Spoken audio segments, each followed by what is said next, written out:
అన్నీ polish పట్టినవి refine చేసినవి తినటం వల్ల పీచు పదార్థాలు తగ్గిపోయి మలబద్ధకం చాలామందికి ఇబ్బంది కలిగిస్తూ ఉంది. హై ఫైబర్ ఉన్న త్రాగే ఆహారం చియా సీడ్స్.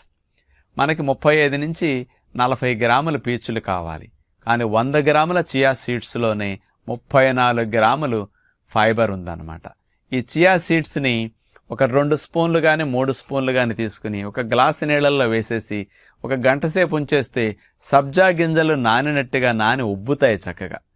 అలాంటి నానపెట్టిన చియా సీడ్స్ నీళ్ళని ఒక గ్లాసునట్లా త్రాగేస్తే ఇందులో ఉన్న ఫైబర్ అంతా కూడా లోపలికి వెళ్ళి ఇంకా నీటిని పీల్చుకుని ఉబ్బి మలాన్ని మెత్తగా చేసి సాఫ్ట్గా మీకు ఈజీగా బయటకు వచ్చేటట్టు చేసి మలబద్ధకం తగ్గటానికి మంచి ఫైబర్ ఫుడ్ లాగా ఉపయోగపడుతుంది.